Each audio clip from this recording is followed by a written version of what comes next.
menuju Piala Dunia, maka tanpa ragu, kita akan menjawab pertandingan itu adalah pertandingan antara timnas Indonesia melawan timnas China.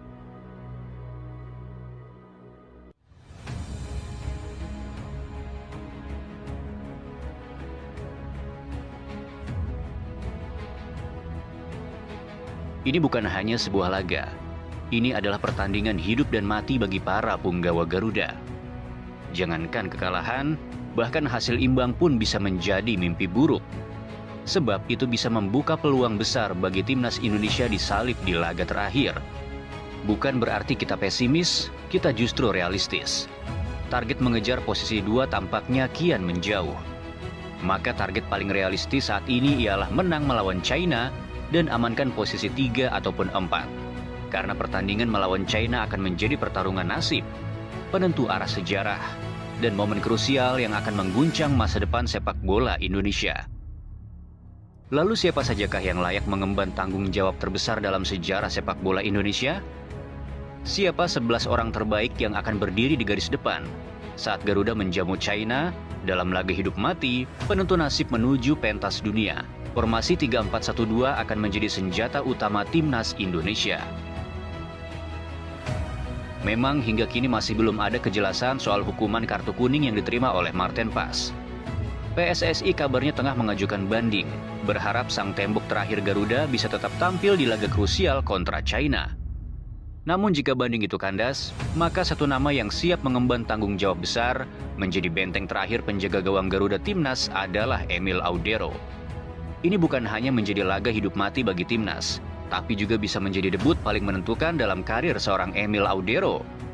Debut di tanah air, debut di Gelora Bung Karno, dan debut dalam pertarungan yang bisa mengubah sejarah sepak bola Indonesia. Iya, Emil datang bukan tanpa kontroversi.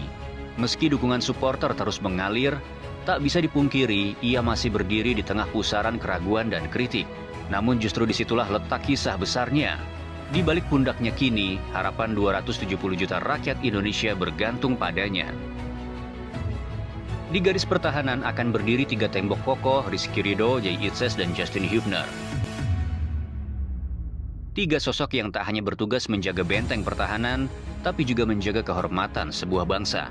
Mereka bukan hanya bermain sebagai defender, mereka adalah benteng terakhir, para gladiator yang berdiri sejajar, bahu-membahu tanpa celah. Ridho, Jay, dan Justin, 3 nama, 1 nyawa. Trio pertahanan yang hanya sekali tersungkur, tepatnya saat melawan Jepang. Dan selebihnya, mereka adalah trio yang saat dimainkan bersama, timnas menjadi tak terkalahkan. Dalam sejarah panjang timnas Indonesia, belum pernah ada barisan bek yang sekokoh ini. Mereka bukan hanya bermain bersama, mereka bergerak seperti satu tubuh, satu napas, dan satu kehendak. Dan ketika satu dari mereka absen, kekompakan itu rapuh dan kemudian runtuh, seperti istana pasir yang diterjang oleh badai. Ya, nama-nama seperti Messil Hers, Jordi Amat, hingga Elkan Bagot mungkin siap menanti di bangku cadangan. Tapi formasi 3 bek sejajar untuk laga sekrusial ini hanya pantas diisi oleh Jay, Justin, dan Ridho. Mereka adalah perisai Garuda, dan di laga penentuan ini, takdir bangsa akan dipertaruhkan di pundak mereka.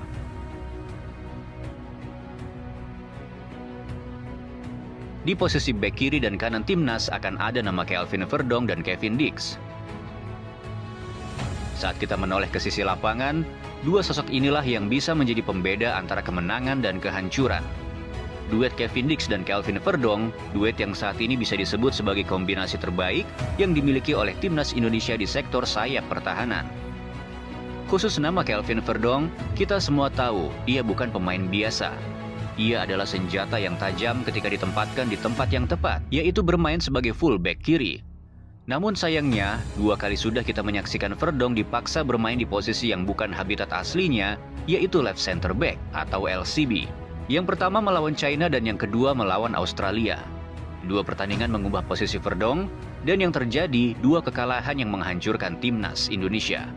Bukan karena Verdong tampil buruk, tapi karena ia terbelenggu. Seorang Verdong yang biasa berlari menyisir sisi kiri, saat ia menjadi left center back, ia harus menahan diri. Bukan karena takut, tapi karena ia tahu ketika seorang center back maju meninggalkan posnya, maka celah yang ditinggalkan adalah undangan maut bagi lawan. Ia tak bisa sebebas biasanya. Ia tak bisa menusuk ke depan, dan ia tak bisa menjadi senjata rahasia bagi timnas. Namun saat Verdonk kembali ke habitat aslinya di sisi kiri pertahanan, segalanya berubah. Ia bukan hanya kuat dalam bertahan, ia pun mampu menyerang, meneror, dan menciptakan ruang untuk menyuplai peluang. Dan saat ia terlambat turun, 3 bek sejajar di belakangnya siap menopang dan menutup ruang yang Verdonk tinggalkan. Sebuah sistem yang membuatnya bisa bermain tanpa beban. Dan ketika Verdonk bermain tanpa beban, maka Verdonk adalah mimpi buruk bagi lawan. Menempatkan Kelvin Verdonk di posisi LCB adalah seperti menaruh mesin jet di sepeda kayu. Sungguh mubazir rasanya. Namun menaruhnya di sisi kiri sebagai fullback, itu seperti menyalakan rudal yang siap menembus jantung pertahanan lawan. Dan dalam laga sebesar ini, saat melawan tim sekuat China, kita tak bisa salah menempatkan senjata. Verdonk harus bebas, Verdonk harus menyerang, dan Verdonk harus menjadi dirinya sendiri. Karena di pundak si pendiam inilah harapan bangsa bisa terbang. Dan saat kekeliruan menempatkan Verdonk kembali diambil seperti yang lalu, maka mimpi itu bisa saja runtuh. Di sisi kanan pertahanan Garuda, sebuah kejutan besar tampaknya tengah dipersiapkan. Sebuah perubahan yang bisa menjadi mimpi buruk bagi timnas China. Di leg pertama melawan negeri tirai bambu ini, posisi bek kanan menjadi titik terlemah bagi timnas Indonesia. Asnawi Mangku Alam yang dipercaya mengisi posisi tersebut, tampil jauh di bawah ekspektasi. Berkali-kali kehilangan bola, sering gagal dalam duel, dan puncaknya adalah momen yang tak terlupakan. Ketika peluang emas yang bisa diakhiri dengan umpan atau tendangan keras, justru berujung pada bola pelan yang jatuh di pelukan kiper China. Itu bukan hanya kesalahan, itu adalah momentum yang mengubah arah permainan. Sebuah pertandingan yang menjadi penyebab dari tergelincirnya Sintayong dari kursi kepelatihan timnas Indonesia. Namun kini sosok baru siap mengambil alih. Ya, dialah Kevin Dix. Memang debutnya bersama Garuda tak berjalan mulus. Ia tampil pertama kali melawan Jepang dan Indonesia harus tunduk. Laga keduanya melawan Australia. Ia tampak belum menyatu. Dan yang paling dikenang saat itu adalah gagalnya ia mengeksekusi penalti penting, sebuah momen sunyi yang mengguncang kepercayaan banyak pihak. Tapi inilah perbedaan antara pemain biasa dan mereka yang terlahir untuk jadi besar. Pemain Eropa seperti Kevin Dix tidak berhenti pada kegagalan. Mereka menganalisa, memperbaiki hingga akhirnya bangkit. Dan pada pertandingan ketiganya saat melawan Bahrain, Kevin menjawab semua keraguan dengan aksi yang mengagumkan. Ia menjelma menjadi benteng kokoh di sisi kanan, memenangkan duel demi duel, menggagalkan serangan demi serangan. Dan bukan hanya bertahan, Kevin juga menjadi motor serangan, melepaskan umpan-umpan tajam, menusuk jauh ke pertahanan lawan, dan membuka ruang bagi lini depan.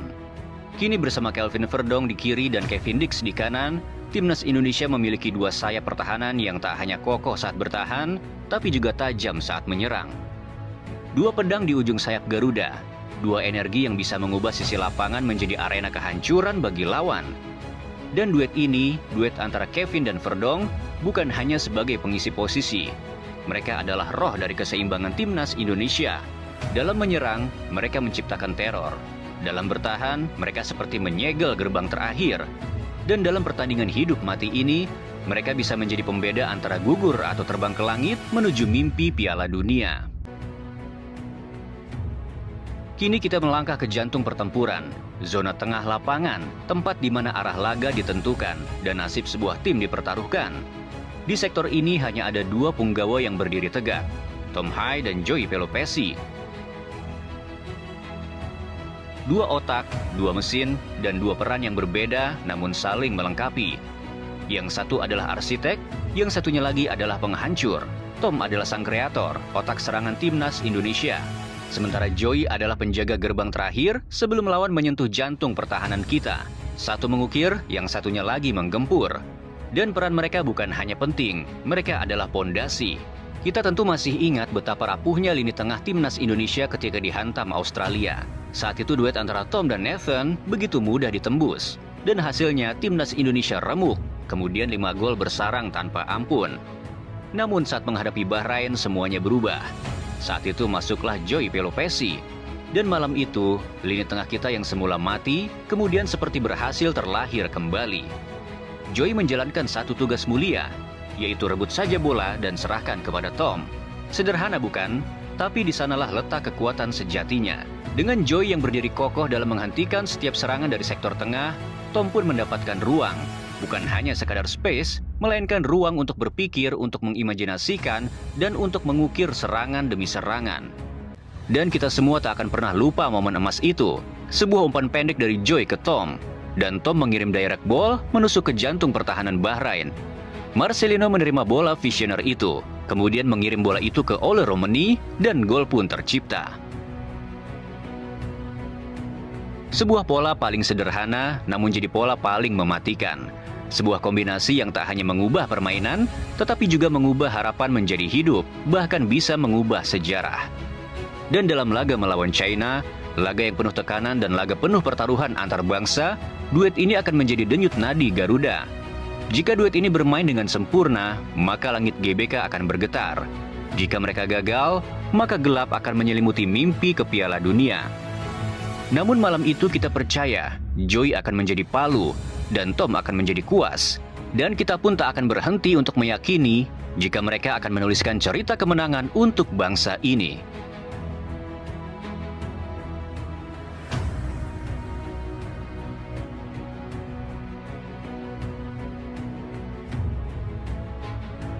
Kini kita maju ke lini yang menjadi jantung kreativitas, tempat di mana lahirnya inspirasi dan ledakan kejutan. Di posisi attacking midfielder, hanya satu nama yang pantas berdiri di sana, Marcelino Ferdinand, pemain muda yang sejak era Sintayong hingga Patrick Kluivert, posisinya tak tergoyahkan dari daftar utama. Marcelino rasanya sungguh beruntung memiliki kemampuan bermain di posisi ini, karena tak ada satupun pemain diaspora yang benar-benar berposisi sebagai gelandang serang murni. Ada juga pemain lokal kita yang lain, yakni Ricky Kambuaya. Sebagai informasi, Ricky adalah seorang central midfielder, walaupun ia pernah dimainkan di posisi AMF. Sementara Marcelino, dialah seniman di belakang striker, penjelajah ruang dan pengintai celah. Ia punya insting, ia punya timing, ia tahu kapan harus muncul dari balik bayangan pertahanan lawan dan kapan menusuk dari lini kedua. Berkali-kali ia muncul di posisi yang tak terkawal. Berkali-kali pula ia menjadi pembuka jalan bagi gol-gol Garuda.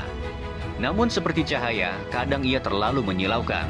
Ia disorot karena seringkali terlalu percaya diri, memaksakan penyelesaian sendiri, dan enggan berbagi saat ada peluang lebih besar untuk mencetak gol lewat rekan setimnya. Tetapi inilah panggung penebusan. Laga melawan China adalah final yang datang terlalu awal. Satu gol bisa jadi pembuka gerbang ke Piala Dunia. Satu kesalahan bisa jadi akhir dari segalanya. Marcelino harus memadukan nyala api di dadanya dengan kebijaksanaan di kepalanya. Bermain bukan hanya dengan bakat, tapi juga dengan kecerdasan. Karena di pertandingan ini, setiap umpan, setiap keputusan, dan setiap langkah bisa menjadi pembeda antara sejarah dan penyesalan. Dan kita percaya, di malam penuh tekanan di Gelora Bung Karno, Marcelino tidak akan runtuh. Ia akan berdiri, ia akan menciptakan, dan ia menjadi pembeda. Karena di balik tubuh mudanya, ada jiwa besar yang siap mengukir takdir, yakni takdir untuk mengantarkan Garuda ke gerbang dunia. Pembeda. Karena di balik tubuh mudanya, ada jiwa besar yang siap mengukir takdir, yakni takdir untuk mengantarkan Garuda ke gerbang dunia. Dan di garis depan, di jantung pertahanan terakhir musuh, akan berdiri dua ujung tombak Garuda. Dua nama yang kini mulai menjadi mimpi buruk bagi setiap lawan yang mencoba menahan laju Garuda. Ragnar Oratmangun dan Ole Romani. Dua pemain yang bukan hanya menjadi penyerang, tapi simbol dari karakter baru timnas Indonesia.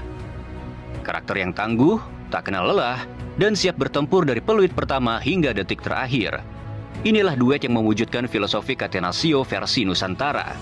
Ketika timnas diserang habis-habisan, saat semua pemain dipaksa mundur, Ragnar dan Ole seperti menjadi dua titik cahaya di ujung terowongan. Saat timnas tertekan dan bertahan, mereka pun ikut bertahan. Mereka menjemput bola dari bawah, menari di antar tekanan lawan, lalu meledak dalam kecepatan yang tak terkejar. Serangan berbahaya Garuda dimulai dari kaki mereka dan berakhir di jantung pertahanan musuh. Ragnar mungkin tak banyak mencetak gol, baru 2 gol dari 10 penampilannya untuk timnas Indonesia. Namun nilainya jauh lebih dari sekadar angka. Ia adalah penjaga ritme dan pemicu tekanan, pejuang tanpa lelah yang mampu menutup celah, menekan lawan, dan kembali menyerang seolah memiliki paru-paru dari baja. Ragnar adalah simbol kerja keras, simbol dari timnas yang tak hanya bermain, tapi berperang di setiap jengkal lapangan. Namun sepak bola butuh lebih dari sekadar kerja keras. timnas juga butuh finisher berdarah dingin. Dan disinilah Ole Romani menjelma sebagai peluru emas. Baru 2 kali bermain untuk timnas, 2 gol sudah ia lesatkan. 1 peluang cukup, 1 ruang kecil pun cukup, dan Ole menjadikannya seperti senjata pemusnah. Kita semua masih mengingat bagaimana dengan ketenangan mematikan, Ole merobek gawang Australia. Malam itu seperti menjadi sebuah pertunjukan, inilah striker yang selama ini dicari Indonesia. Efisien, klinis, tanpa perlu basa-basi. Lebih dari itu, Ole kini sudah jadi pujaan publik. Baru 2 kali membela merah putih, dan namanya sudah bergema dari tribun stadion. Sebuah pengakuan yang tak bisa dibeli, hanya bisa diraih dengan performa yang luar biasa. Maka inilah duet paling berbahaya yang akan dihadapi oleh China. Ketika Ragnar berlari membawa badai, dan Ole menunggu dengan senyap seperti pisau di balik bayangan. Satu membuka ruang, satu mengakhiri cerita. Dan cerita itu akan kita tulis bersama dengan tinta emas di panggung dunia. Maka inilah prediksi starting line up melawan China. Kesebelasan terbaik yang dimiliki timnas Indonesia dalam mengukir mimpi itu menjadi nyata. Di sana ada 4 nama, 4 sosok yang di leg pertama belum mereka lihat, belum mereka hadapi. Namun kini siap ngacak-ngacak barisan pertahanan China. Emil Audero, Kevin Dix, Joey Pelopesi, dan Ole Romani. 4 nama yang akan menjadi mimpi buruk bagi timnas China. Di leg pertama, mereka tak tahu bagaimana rasanya gawang itu dilindungi oleh ketangguhan bernama Emil Audero. Mereka tak tahu bagaimana kerasnya duel udara melawan Dix, tak tahu kejamnya Joey merampas bola di tengah, dan tak pernah membayangkan bagaimana satu celah kecil saja akan dihukum tanpa ampun oleh Ole Romani. Kini mereka akan tahu, kini mereka akan merasakan. 4 pemain yang datang bukan hanya untuk bermain, tapi untuk menyelesaikan cerita yang belum tuntas. Dan kini semuanya menuju satu titik, satu laga, satu stadion, dan tentu saja satu kesempatan emas yang tak boleh disia-siakan. Ini bukan hanya pertandingan hidup mati, ini adalah pertaruhan martabat, harga diri, dan masa depan sepak bola Indonesia.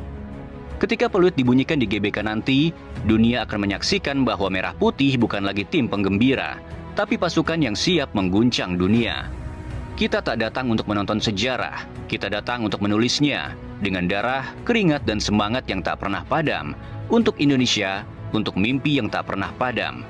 Inilah saatnya untuk Garuda membuktikan diri, dan dengan semua itu kita tak akan berhenti untuk menggaungkan, bersiaplah China, timnas Indonesia akan menerkam.